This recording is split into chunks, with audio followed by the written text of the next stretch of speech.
할렐루야. 저는 오늘 여러분들과 함께 너희 마음이 쉼을 얻으리니 이런 제목으로 함께 은혜를 나누겠습니다. 마태복음에 보면 정말 소중한 말씀이 나오는데 11장 29절에서 30절 말씀입니다. 자, 여러분들 잘 아실 거예요. 수고하고 무거운 짐진 자들아 다 내게로 오라. 내가 너희를 쉬게 하리라. 얼마나 복된 은혜로운 초청 아닙니까? 여러분들도 그렇고 저도 그렇고 인생을 살다 보니까 뜻하지 않은 그런 무거운 짐들이 때때로 우리를 누르고 또 그 짐이 벗겨지면은 머지않아서 또 새로운 짐이 우리를 짓누르고 그렇게 살아가는 게 인생이다 하는 생각이 들어요. 그런데 우리 인생을 향해서 예수님께서 수고하고 무거운 짐진 자들아 다 내게로 오라 그러세요. 예외가 없이 예수님께로 다 초청을 하고 계신 거예요. 자, 그 초청의 결과가 무언가? 내가 너희를 쉬게 하리라. 쉬게 하기 위해서 예수님께서 우리를 초청하고 계십니다. 자, 그럼 우리가 이 본문 말씀 또 그 다음 절을 통해서 짐과 쉼에 대해서 오늘 생각을 함께 해보고자 하는 겁니다. 우리의 마음과 또 육체, 우리의 영혼을 짓누르는 짐들이 있어요. 그 중에 첫째 가는 짐이 뭐냐면 뭐니 해도 죄의 짐입니다. 성경에 보면 창세기 4장에 가인이 하나님의 심판을 받는 그 상황 속에서 이렇게 말해요.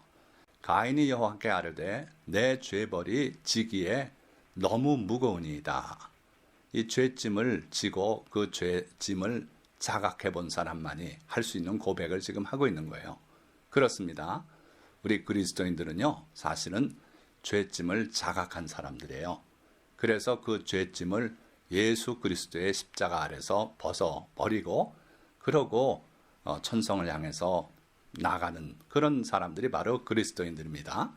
여러분들 잘 아시겠지만 철로 역정, 그 첫 시작이 바로 기독도라는 사람이 자기 등에 지어진 그 무거운 짐 때문에 허덕이다가 예수 그리스도의 십자가 밑에 나가서 죄짐을 벗어버리고 천국을 향해서 가는 내용이 바로 이 철로 역정이죠. 그러니까 이 죄의 짐이 우리 인생에게 첫째 가는 짐이다. 그걸 기억하시기 바라요. 그래서 시편에는 우리의 죄짐을 동이 서에서 먼 것처럼 멀리 옮기셨다 그랬어요. 바로 하나님께서 예수 그리스도의 십자가 보혈의 그 공로를 통해서 우리의 모든 죄를 다 속량하실 때 그 기쁨을 그렇게 노래했던 거예요. 동이 서에서 먼 것 같이 우리의 죄를 우리에게서 다 옮기셨다. 그렇게 말씀하고 있고요. 자, 둘째 짐은 육체의 질병입니다. 그래서 예수님께서 오셔서 하신 가장 중요한 것 중에 하나가 바로 그 병들을 고치신 거예요. 예수 그리스도께서 이 세상에 오신 그 이유는 첫째가 우리의 죄를 속량해서 영생을 얻게 하기 위해서 하나님의 자녀가 되고 영생을 얻게 하기 위해서 오셨고, 둘째는 우리 육체의 질병을 치료하기 위해서 오셨어요. 자, 오늘날은 의학이 발달했어요. 사람들이 하나님의 그 치료하시는 은혜를 의지하지 않습니다. 예수님이 우리의 질병을 짊어지고 가셨다는 것을 별로 감동 있게 듣질 않아요. 그러나 실제로 우리가 고칠 수 없는 질병에 또 요즘같이 그 갑자기 등장하는 신종질환의 두려움에 떨 때 이 질병을 짊어지고 가셨다는 것, 우리를 위해서 그 질병을 걷어가셨다는 것을 생각하면 참 놀라운 은혜죠. 그래서 우리의 몸과 마음을 짓누르는 짐들 중에 두 번째는 질병의 짐이다. 자, 세 번째는 가난의 짐 또는 생활의 짐이에요. 요즘은 대한민국이 너무 잘 살게 돼서 그래서 또 문제가 많지요. 그러나 얼마 전까지만 해도 우리는 하루하루 살아나가는 게 버거운 짐이 됐었어요. 저는 어려서 많이 그 말씀을 들으면서 살아갔어요. 뭐냐면 이달이 고비다. 이달이 고비다. 한 달 한 달 사는 게 그렇게 녹록지 않았어요. 우리는 그런 삶을 살았어요. 자, 여기 보시면은 저 지게 지고 짐을 좀 날라주고 돈 몇 푼 받고 하는 저 지게꾼 아저씨. 그나마 짐을 싣자는 사람들이 있으면은 즐겁죠. 그런데 경기가 나쁘면 짐을 실어서 어디까지 가자는 사람이 없어요. 그럼 저렇게 지게를 놓고 길바닥에 앉아서 자고 있는 모습이에요. 정말 가난이 우리에게 큰 짐이 되었었다 하는 거고, 오늘도 역시 그런 사람들이 없지 않아 있어요. 자, 또 하나 짐이 있어요. 미래의 불확실성이 주는 짐이에요. 젊은이들에게 이런 불안이 많습니다. 여기 철도길 보십시오. 앞으로 나아가긴 해야 되는데 이 길로 가야 될지 저 길로 가야 될지 정확히 몰라요. 이게 나의 행복을 가져다 줄 것인지 모르기 때문에 그 미래의 불확실성에 주는 스트레스가 크죠. 자, 이런 짐도 있고요. 그릇된 사상과 거짓 종교의 짐이 있는데, 예수님은 그걸 경고하시면서 도둑이 오는 것은 도둑질하고 죽이고 멸망시키려는 것뿐이라 그러셨고, 내가 온 것은 양들로 생명을 얻게 하되 풍성히 얻게 하려 함이라고 말씀하셨어요. 그러니까 참 종교, 예수 그리스도의 종교는 우리에게 생명을 얻게 하고 행복하고 즐거운 삶을 살 수 있도록, 그리고 영생하는 삶을 주시기 위해서 오셨어요. 그러나 거짓 종교는요, 그 교주를 위해서 헌신하고 모든 걸 팔아 바치기도 하고 하는데 나중에 보면 다 허탄한 것이 되고 그거에 속이는 것이더라 하는 거예요. 자, 그래서 다시 본문 말씀으로 돌아가면 예수님의 은혜로운 초청은, 첫째는 수고하고 무거운 짐진 자들아 다 내게로 오라, 내가 너희를 쉬게 하리라. 우리 인생에 이렇게 짐 없는 사람이 없으니까 모두를 초청하고 계신 거라고 보면 돼요. 그래서 수고하고 무거운 짐진 자들은 다 내게로 오라, 내가 너희를 쉬게 하리라. 이렇게 해서 쉼을 주시겠다고 말씀하고 계신 거예요. 그러시면서 이어서 나는 마음이 온유하고 겸손하니 나의 멍에를 메고 내게 배우라. 그리하면 너희 마음이 쉼을 얻으리니 이는 내 멍에는 쉽고 내 짐은 가벼움이라. 자, 오늘 주님의 말씀은 여기서 끝나요. 근데 이 말씀을 잘 들여다보면 세 개의 명령어로 된 초청이다 하는 걸 여러분들이 아실 수 있을 거예요. 헬라어로 본문을 보면요, 듀테, 프로스메 이렇게 시작돼가지고 아라테, 제가 빨간 동그라미로 친 단어입니다. 톤 주건무 이렇게 말씀하시고, 그리고 세 번째로 마테테, 아프 에무. 그래서 듀테, 프로스메, 나에게로 오거라. 그 다음에 두 번째 아라테 톤 주건무, 나의 멍에를 메거라. 세 번째 마테테, 아프 에무, 나에게서 배우거라. 그러니까 예수님의 이 쉼을 주시겠다는 그 은혜로운 초청은 세 개의 명령이 거기에 들어있다. 명령을 하셨으니까 들어야, 그 말씀대로 우리가 따라야 그런 쉼을 얻을 수 있다 하는 걸 여러분들이 아시기 바랍니다. 그러니까 첫째로는 다 내게로 오라 그러셨어요. 그러니까 우리가 주님께 나가야 돼요. 누구에게 나가라고요? 예수님께. 우리 주 예수 그리스도를 향해서 나가야 돼요. 생활에 염려를 진 사람도 그렇고요, 죄짐을 진 사람도 그렇고요, 그리고 질병의 고통을 갖고 있는 사람도 다 예수님께 나가야 돼요. 의사에게 가야지 무슨 말씀입니까? 의사는 돕는 자고요. 여러분들이 예수님께 먼저 엎드려서 회개하고 예수 그리스도의 보혈을 구해서 여러분들의 죄를 씻고, 그러고 나서 의사의 도움을 구하고 할 때, 그때 예수님께서 우리를 치료하신다 이거예요. 그러니까 첫째로 인생의 짐을 지고 있는 모든 사람은 예수님께 나가야 될 줄 믿습니다. 자, 예수님께 나가서 그럼 뭘 할까요? 둘째 명령이 있는데 내 멍에를 메거라 그랬어요. 자, 여기 사진 보시면은 밭을 갈고 있는데, 이 팔레스타인 지방에서는요, 소를 일을 시킬 때는 한 마리씩 시키지 않습니다. 두 마리 또는 네 마리 이렇게 해서 한 대 그 어깨 위에 멍에로서 이들을 연결시켜요. 그래가지고 밭도 갈고 짐도 끌고 이렇게 되는데, 두 마리의 소 또는 네 마리의 소를 하나로 묶어주는 장치가 바로 멍에예요.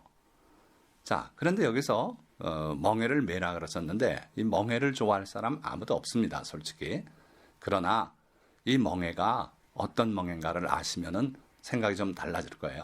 보니까 아라테 톤 주건 무가 바로 마이예요. 그래서 내 멍에를 메거라. 무슨 얘기입니까? 바로 이 결의소를 보시면 알아요. 지금 저쪽 한쪽 소는 뿔이 났죠. 덩치가 좀 큽니다.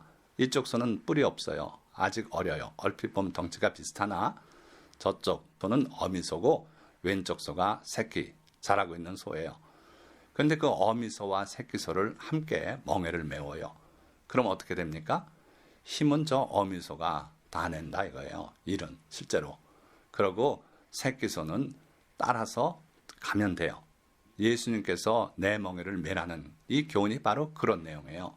그러니까 우리가 예수님이 메고 계신 그 멍에 밑에 자리를 하나 내주시면 거기 끼어들면 돼요. 그리고 예수님께서 가시는 대로 우리는 따라가면 됩니다. 그렇게 하면은 우리가 주님 곁에서 주님의 성품도 배우고 주님의 인자한 말씀도 듣고 주님과 동행하는 삶을 살게 된다 이거예요. 그게 바로 내 멍에를 메라는 내용이다 이겁니다. 그래서 여러분들 멍에라 그러니까 거부하고 싫다 그러고 안 멜라 그러고 어리석은 생각이고요. 예수님의 속뜻은 내가 메고 있는 이 멍에 여기 네가 들어와라. 그래서 힘은 내가 쓸 테니 내가 나와 함께 동행하자. 이런 은혜로운 초청이다 이거예요. 자, 예수님께서 내 멍에를 함께 메거라 할 때 그 멍에는 과연 구체적으로 말하면 뭘까요? 예레미야 선지자를 통해서 하나님께서 이런 말씀하셨어요.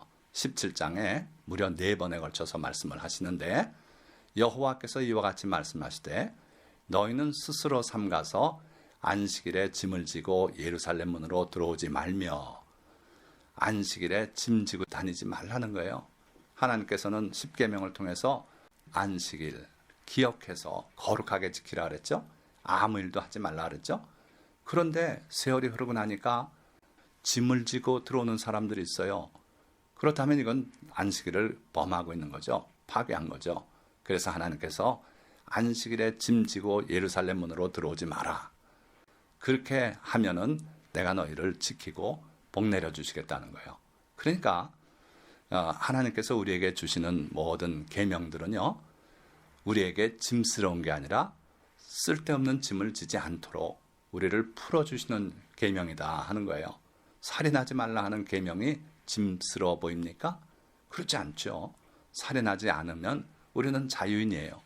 그러나 그 계명을 어길 때는 우리는 죄수가 되고 그리고 자유를 빼앗기고 그럴 수밖에 없지 않습니까? 그러니까 하나님의 계명은 우리를 풀어주시는 자유롭게 하는 은혜의 법도들이다 이거예요. 그래서 하나님의 계명을 순종하는 자세로 주님을 따라야 된다 하는 거예요. 또 그의 나라와 그의 의를 먼저 구하는 삶으로 살면은 이것이 바로 예수님께서 우리에게 같이 지자는 멍에다 이거예요. 그 멍에가 그렇게 어렵습니까? 그렇지 않습니다. 주님의 나라를 우선시하는 마음의 자세. 그럴 때 우리에게 일상생활의 모든 것을 주님께서 다 책임져 주시고 미리 예비하시고 허락하시겠다는 거예요.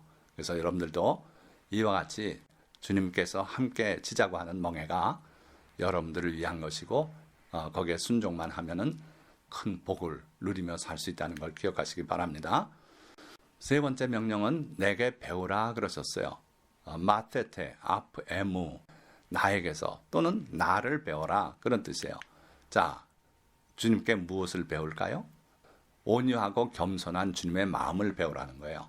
하나님의 아들이신 분이 하늘 보좌를 내려놓고 이 땅에 오셨는데 그분은 매우 겸손하셨어요.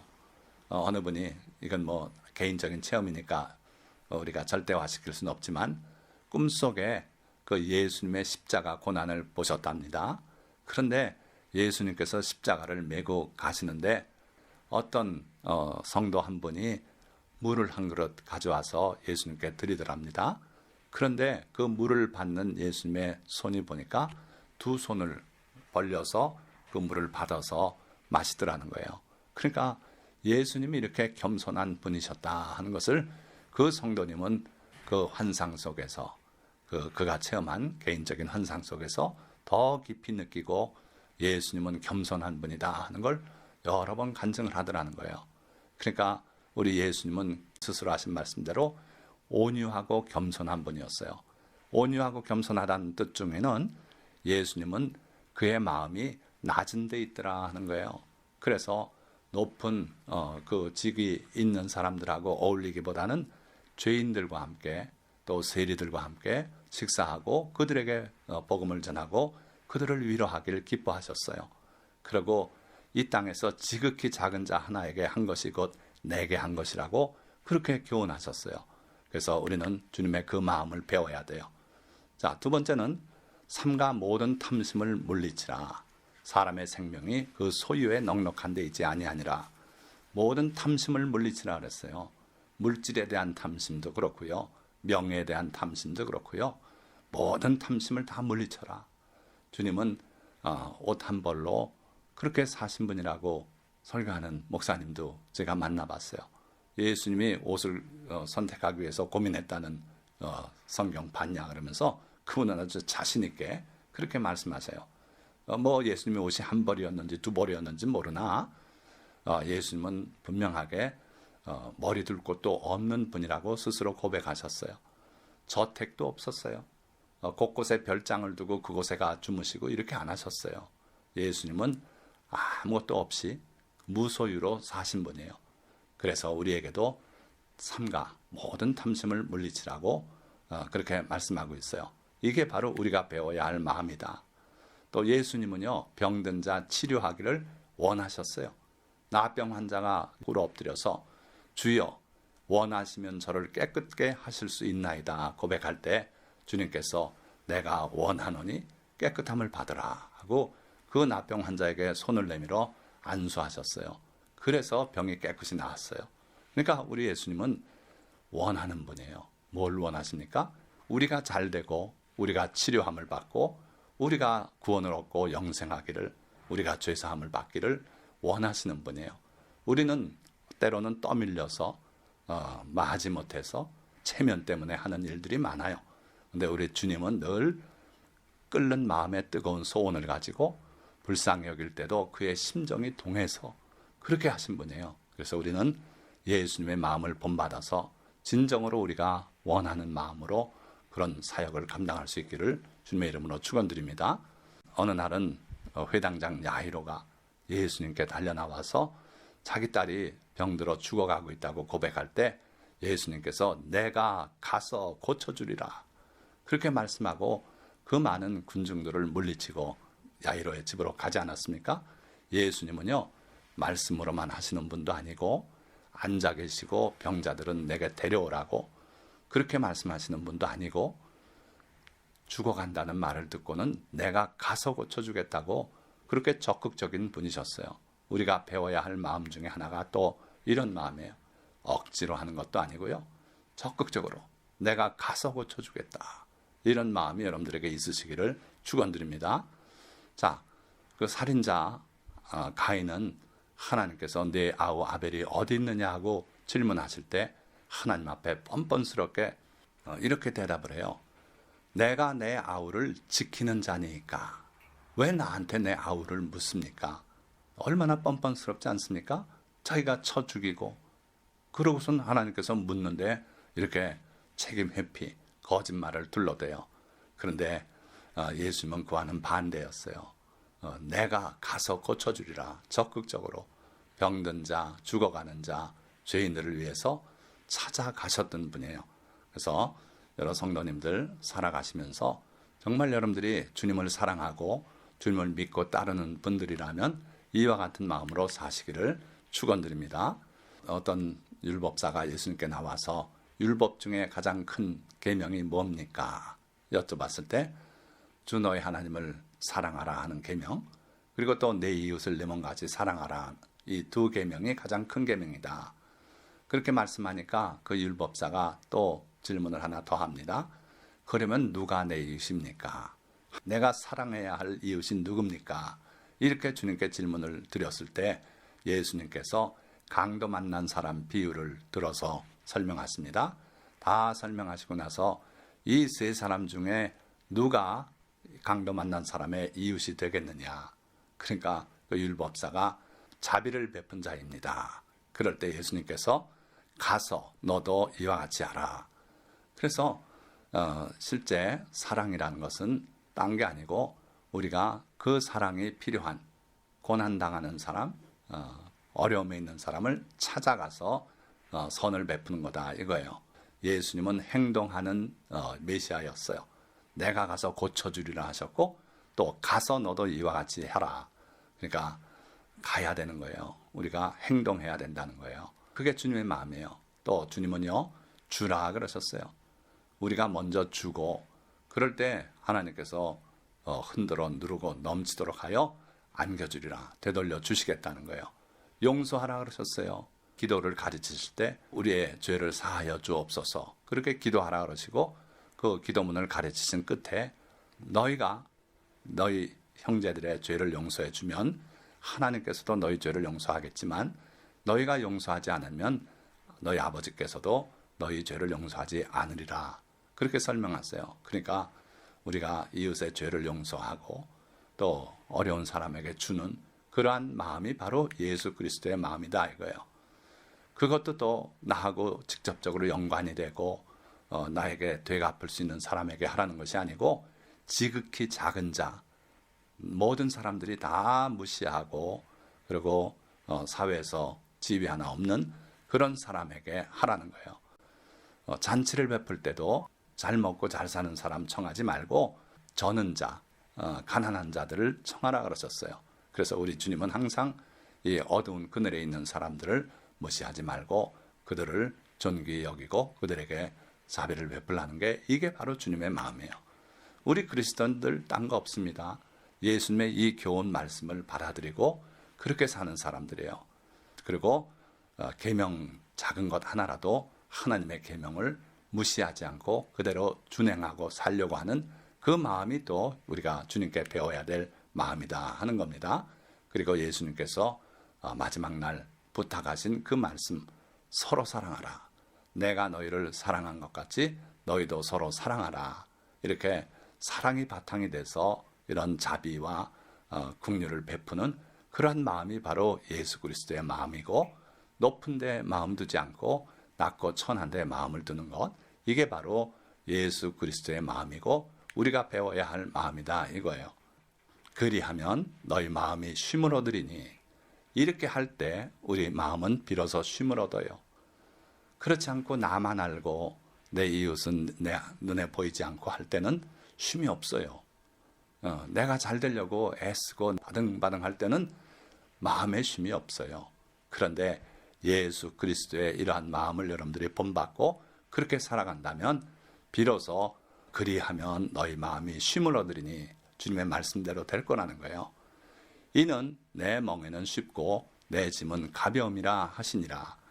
자, 여러분들 참 종교와 거짓 종교를 구분하는 간단한 비법이 있기도 합니다. 무거운 짐을 지우고 고생스럽게 하는 종교는 그럴싸해 보여도 거짓 종교예요. 마틴 루터가 저 로마에 갔어요. 갔는데 보니까 사람들이 무릎으로 그 로마의 언덕을 기어 오르더라는 거예요. 그걸 보고 루터는 충격에 빠졌어요. 이게 종교인가? 왜 사람을 무릎으로 저렇게 피가 그렇게 기어 올라가게 하는가? 그것이 하나님을 기쁘게 하는 것인가? 그것이 구원을 가져오는가? 그래서 그는 자기가 그동안에 가르침 받았던 그 로만 캐토릭의 거짓 교훈에서 벗어날 수 있었어요. 근데 오늘날도 아직도 그렇게 무릎으로 기어요. 그 파티마라고 성모 마리아가 그들에게 나타났다고 하는 성지를 해놓고 거기까지 이르는 긴 길을 무릎으로 기어 걸어가는 사람들이 아직도 많아요. 주님은요, 내 멍에는 쉽고 내 짐은 가볍다 그랬어요. 하나님의 계명을 마음에 심고 그대로 살아가면서 부수적인 많은 거짓 요구들을 다 물리치세요. 종교가 많은 부담을 줘서 구속을 하고 묶어놓는다면 거짓 종교예요. 그걸 꼭 기억하시기 바라요. 그래서 예수 그리스도의 마음을 본받고 마음을 낮추시고 모든 탐심을 버리고 그렇게 살아감으로써 여러분들에게 마음에 쉼이 있고 늘 평안이 있고 주님과 함께 동행하는 여러 성도님들이 다 되실 줄 믿습니다. 자, 말씀을 맺습니다. 이 땅에는 우리를 짓누르는 많은 일들이 있어서 우리 몸과 마음이 쉼을 잃은 지 오래입니다. 그러나 이러한 세상에서도 우리 영혼이 참된 안식과 쉼을 누릴 수 있는 길이 있습니다. 그것은 예수님께 나아가 주님과 함께 그의 멍에를 메고 주님의 온유하고 겸손한 마음을 배우는 것입니다. 그럴 때 우리를 누르는 모든 짐은 벗겨지고 우리 마음은 비로소 쉼을 누리게 될 것입니다. 주님의 멍에는 쉽고 주님의 짐은 가볍기 때문입니다. 자, 오늘 같은 이 혼란한 시대에 진정으로 마음의 평안과 쉼을 누리시기 원하신다면 오늘 말씀 기억하시고 예수님의 마음을 배우시는 여러분들이 되시고 예수님의 멍에를 쥐고 주님과 함께하는 여러 성도님들이 다 되시기를 주님의 이름으로 축원드립니다.